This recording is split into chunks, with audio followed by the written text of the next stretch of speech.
El siguiente programa es presentado por Cadena NBI. Vamos a la palabra del Señor. Estamos en esta serie titulada No te detengas. Hoy vamos en la tercera parte y está interesantísimo. Está muy bueno y cada parte tiene un subtítulo. Hoy, mire esto, el subtítulo es Ten ánimo. Ese es el subtítulo de hoy. Ten ánimo. El texto dice: a la noche siguiente se le presentó ¿quién? El Señor. Wow. ¿Y qué le dijo? Ten ánimo, Pablo. O sea, fue con nombre propio. O sea, la promesa vino con nombre propio. Ten ánimo, Pablo, pues como has testificado de mí en Jerusalén, así es necesario que testifiques también. ¿En dónde? Roma. En Roma. Es decir, el Señor le está enviando a Pablo una misión. El Señor le está enviando a Pablo una misión. ¿Es ir a dónde? A Roma. ¿Y Roma era la capital de qué? Del imperio romano en esa época, de la gente mala, de los malos. Esa era Roma.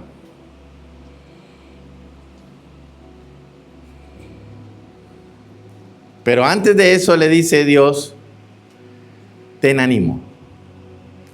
Pregunto, ¿por qué Dios le dice a Pablo ten ánimo antes de enviarlo a Roma? ¿Cómo iba a llegar Pablo a Roma? Preso. Y él no sabía que lo iban a apresar. ¿Sí está entendiendo? Ay, el Señor me manda a Roma. ¡Ay, qué lindo! Un viaje. No, va a ir pero preso.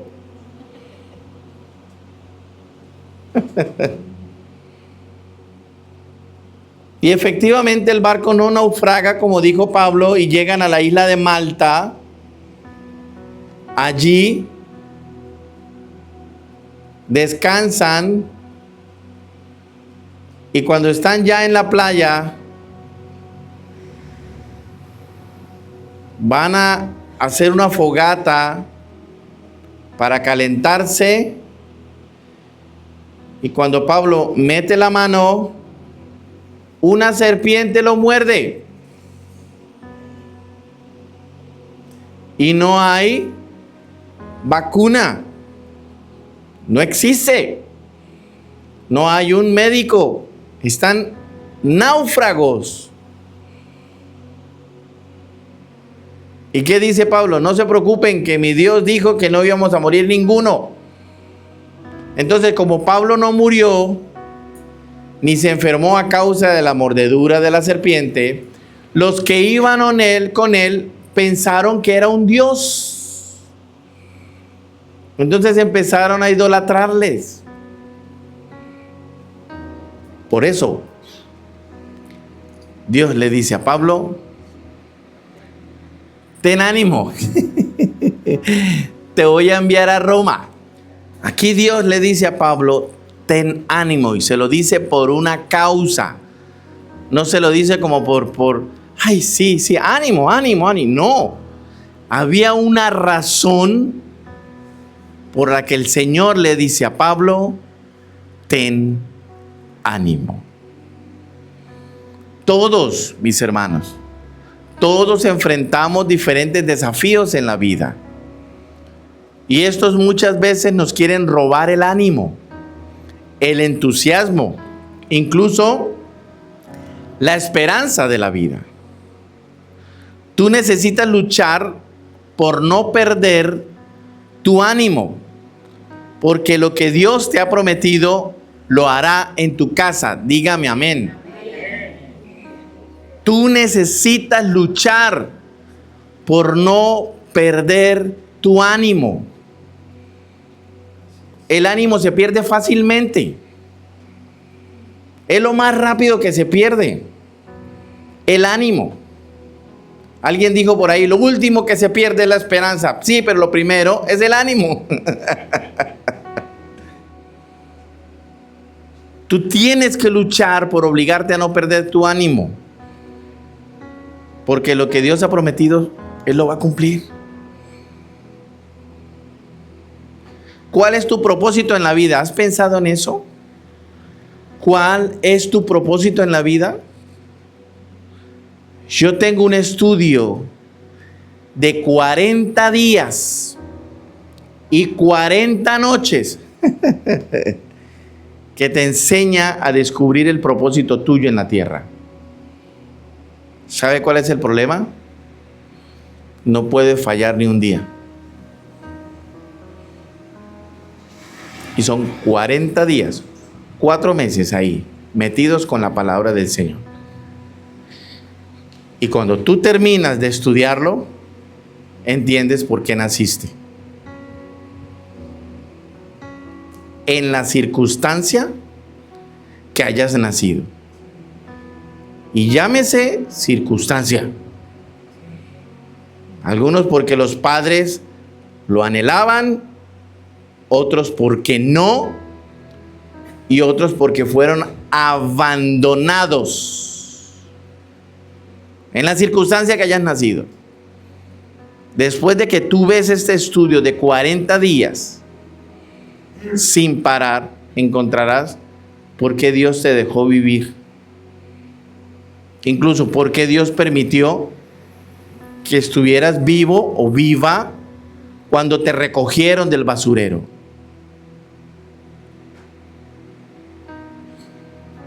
Encontrarás el sentido por qué nunca tuviste un padre, nunca tuviste una madre.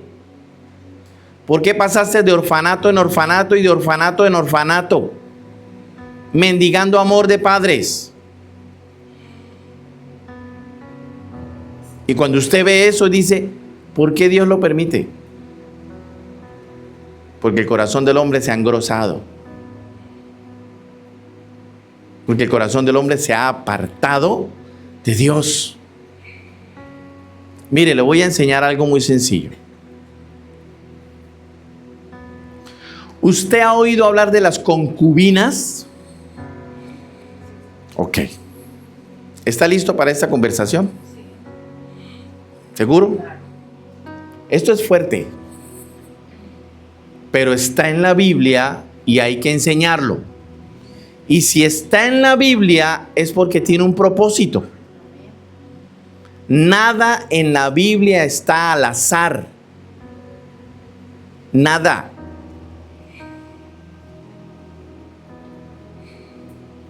Cuando usted ve el libro de Ruth, usted no encuentra el nombre de Dios por ningún lado, pero está en la Biblia.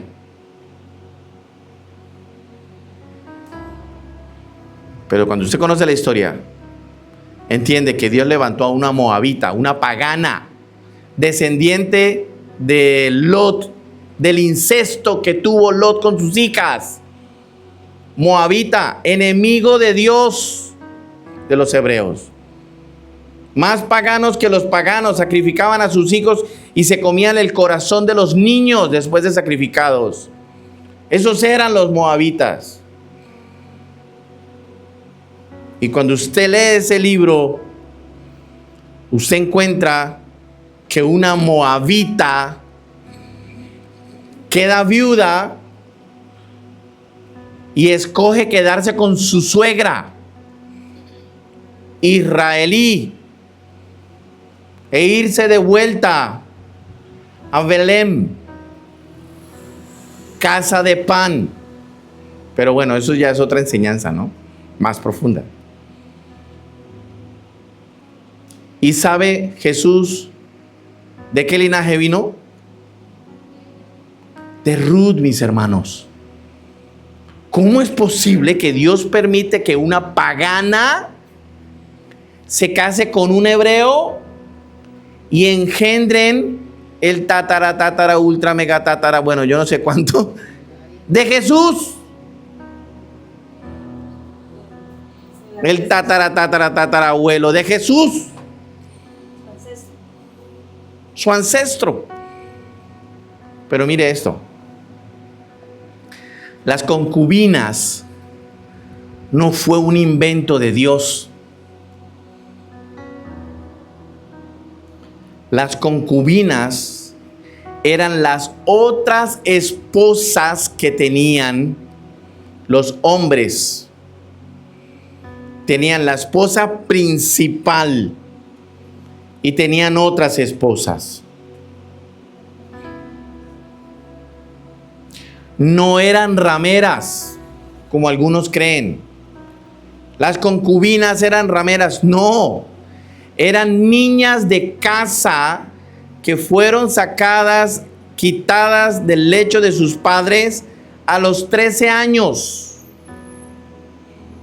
para ser concubina de algún viejo.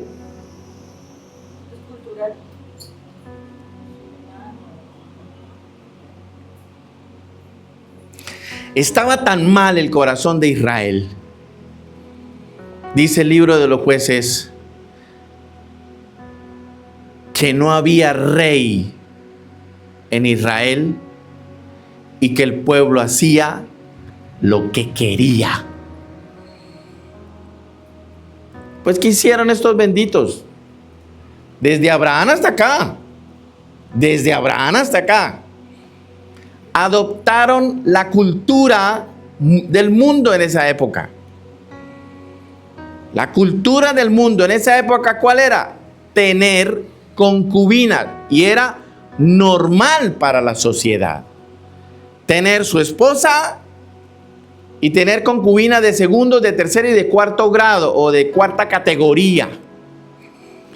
Ellas perdían todos los derechos. La única que tenía derechos era la esposa. Si él moría, la única que heredaba era la esposa.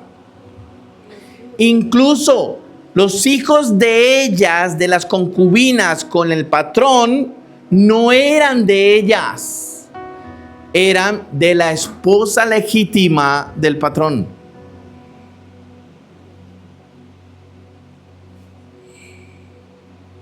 Qué terrible, ¿cierto? Eso era normal en la sociedad. Es como, hablemos hipotéticamente hoy en día. Hoy en día, ¿qué es normal? La unión libre. ¿Sí o no? Es normal, vámonos a vivir juntos. Nunca nos casemos. Es normal. Entonces, es como si la iglesia adoptara la unión libre y la estipulara como ley. Pero, ¿por qué abogamos nosotros? Por el matrimonio, no por la unión libre. Entonces el pueblo de Israel adoptó esa costumbre, adoptó esa cultura pagana de los pueblos de Canaán. Y el primero fue Abraham. Mire, usted dirá, ¡oh, Abraham, el padre de la fe, el amigo de Dios, el sobre el cual vino el llamado del pueblo de Dios? Sí. ¿Quiere que le diga lo siguiente? Y se le va a aclarar la mente. Abraham era pagano. Dice la Biblia que Abraham adoraba el mismo Dios de sus padres cananeos. Luego fue que se convierte a Dios. Entonces ella venía con esa costumbre. Agar era sierva egipcia de Sara. Entonces, cuando Sara no pudo quedar embarazada, ¿qué le dijo? Llégate a mi concubina, te la entrego. Eso era normal en la sociedad. Para nosotros es un escándalo, pero para ellos era normal. Habían normalizado el pecado. ¿Sabe quién fue la cereza del pastel? Salomón. 1000 concubinas. Y entonces ahí dirán, ¡ay, pero era el hombre más sabio de la tierra! Era el ungido de Dios. El otro día yo se los enseñé, pero se los voy a volver a recordar.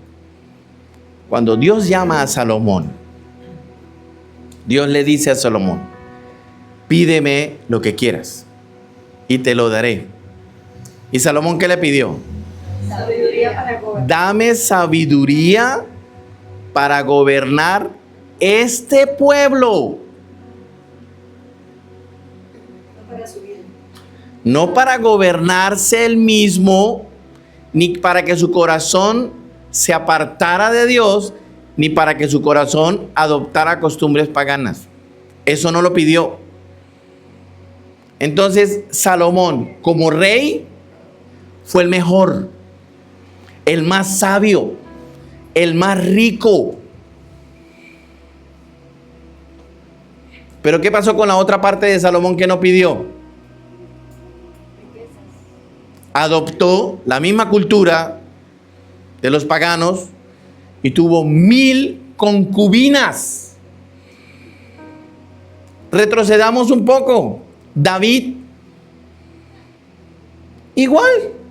Es más, cuando vino la rebelión de Absalón, su hijo, heredero al trono, David tuvo que salir huyendo con todo, pero dejó 10 concubinas cuidando el palacio.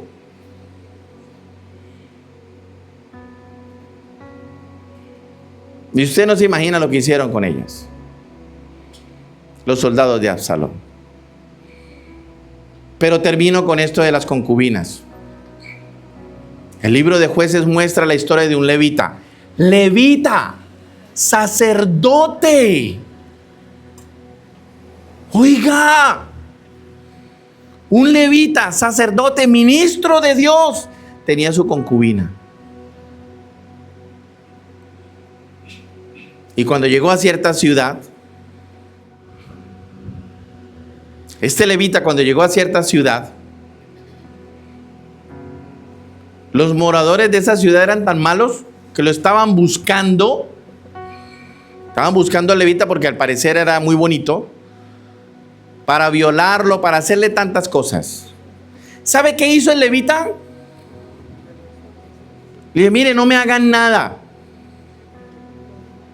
Les entrego a la concubina. Y dice la palabra que mañana, tarde y noche la violaron. Todos los hombres de ese lugar. Al amanecer del día siguiente, ella moribunda como pudo, llegó a la puerta de la casa donde estaba el levita. Y ahí expiró. Y cuando el levita se alista para irse y continuar su viaje y abre la puerta y la ve ahí tirada, le dice, levántese y vámonos. Oiga, qué descaro. Un sacerdote, un hombre de Dios. Levántese, párese. Ni siquiera se había dado cuenta que estaba muerta, porque una concubina no tenía derechos. Era una esclava. Cuando se dio cuenta que estaba muerta, la abandonó.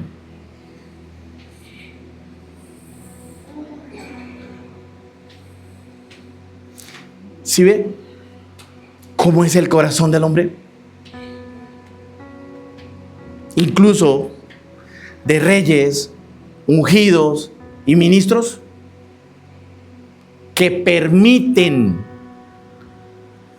y adoptan la cultura del mundo y contaminan su linaje. Wow.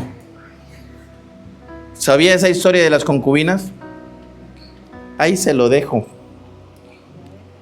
¿Cómo la ve, maestro? Y usted cuando lee esa historia dice, uy, Dios es terrible. No, terribles somos nosotros.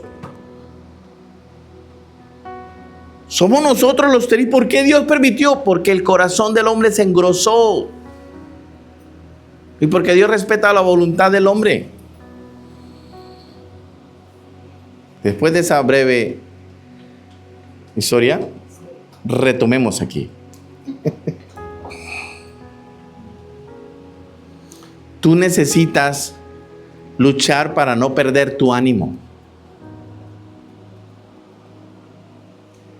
Tú necesitas conocer el propósito de tu vida.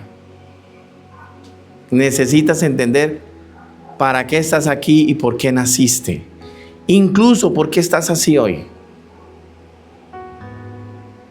Y hoy vengo a decirle a los que están aquí, puede ser que te sientas solo, pero no pierdas tu ánimo. Dígame amén a eso. Amén. Puede ser que te sientas como en una cárcel, pero no pierdas tu ánimo. Dígame amén a eso. Amén. Puede ser que nada te salga bien, pero no pierdas tu ánimo. Dígame amén a eso. Amén. Puede ser que no veas la salida, pero también te digo, no pierdas tu ánimo. Amén. Hechos 28, 3 al 4 dice: entonces, habiendo recogido Pablo algunas ramas secas, las echó al fuego, y ¿una qué? Y una víbora, huyendo del calor, se le prendió en la mano. ¿Sí vio? Cuando los naturales vieron la víbora, es decir, los naturales es los que acompañaban a Pablo en el viaje, que no eran creyentes. Cuando los naturales vieron la víbora colgando de su mano, se decían unos a otros: ciertamente, este hombre es homicida, a quien escapado del mar, la justicia no deja vivir. O sea, dijeron, este hombre tiene un guardado, seguro mató a alguien y escapando, se escapó de ellos, pero mire, ahora va a morir aquí. Si ve, la justicia lo alcanzó. Eso es lo que estaban diciendo. Dios llamó a Pablo y eso fue lo que le bastó. ¿Para qué? Para sobrevivir ante la muerte. Mire, como se los dije hace unos minutos, ya estaba condenado a muerte si la víbora lo mordió. Pablo tenía un propósito. ¿Cuál era el propósito de Pablo? Creer en las promesas de Dios. ¿Cuál es el propósito tuyo? El mismo. Creer en las promesas de Dios y cumplir el llamado de Dios. Ningún llamado en Dios es fácil. Si fuera así, cualquiera lo haría, ¿no? Pero la palabra dice que son solo los valientes los que arrebatan el reino de los cielos. Mire esto, primer punto. No creerán en ti. Ten ánimo. No creerán en ti. En tu camino a la promesa de Dios, siempre habrá gente que no te va a creer. Entonces te digo, ten ánimo. Hechos 27, del 9 al 11. Y habiendo pasado mucho tiempo, y siendo ya peligrosa la navegación, por haber pasado ya el ayuno, Pablo les amonestaba diciéndoles: varones, veo que la navegación va a ser con perjuicio y mucha pérdida, no solo del cargamento y de la nave, sino también de nuestras personas.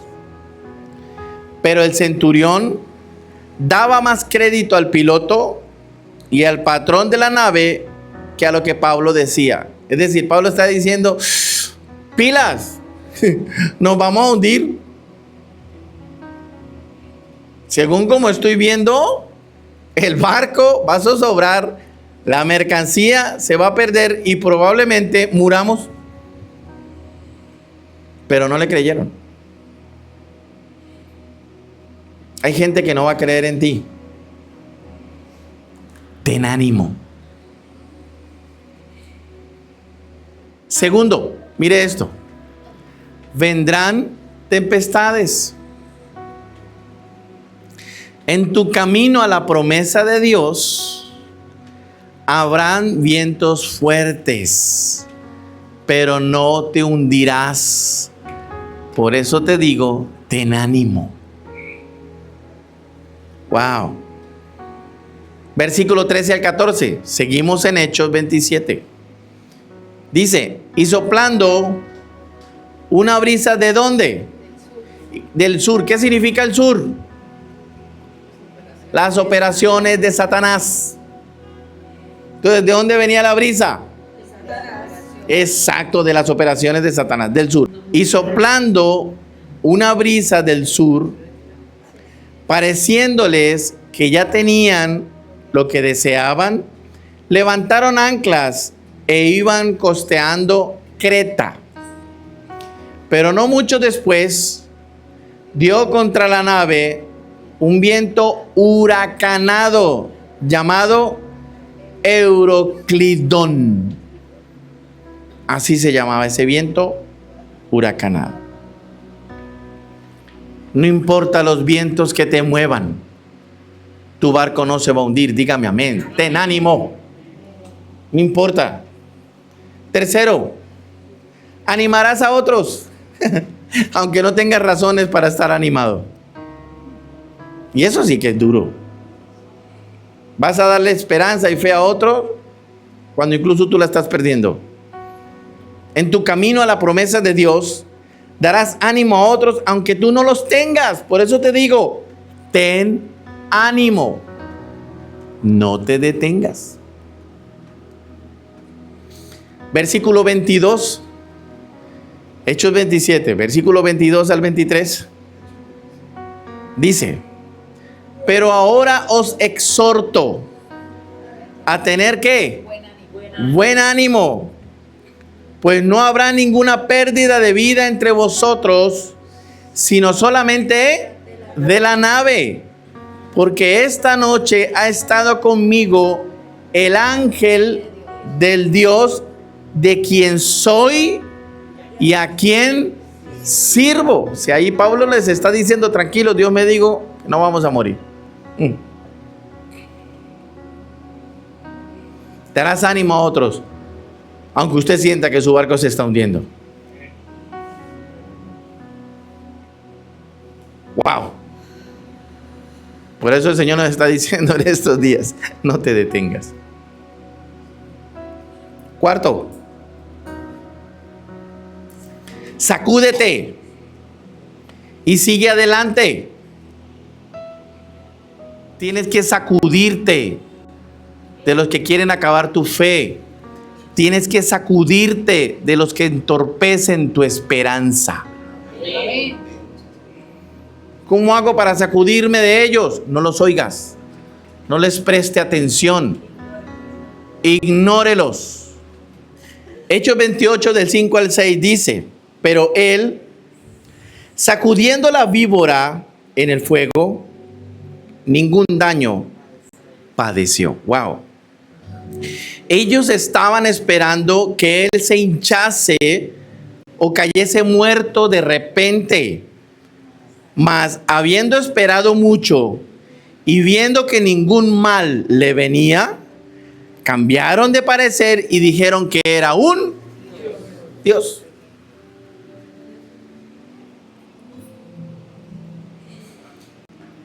Pablo se sacudió la víbora. Sacúdete de los malos comentarios de la gente. Sacúdete de la gente tóxica que te rodea. Yo ya se los he dicho. Yo perdono a quien sea, yo perdono la ofensa más grande. Pero ¿qué hago? Me alejo, me aparto de esa persona porque, o sea, me va a envenenar todo el tiempo. Yo lo perdono porque la palabra lo dice, pero me aparto. Sacúdete de ese tipo de gente que no aporta nada bueno para tu vida. Porque van a golpear tu ánimo. Te van a desanimar. Sacúdete. Pablo se sacudió la víbora. Y el Señor le guardó de la muerte. Wow. Es hora de sacudirnos, mis hermanos. De gente que no aporta nada bueno para nosotros. Es hora. Por eso te digo, no te detengas. Sigue adelante con tu proyecto. Sigue adelante con tu estilo de vida en Dios. Sigue adelante. Más adelante verás el por qué no llegaste todavía a donde querías llegar.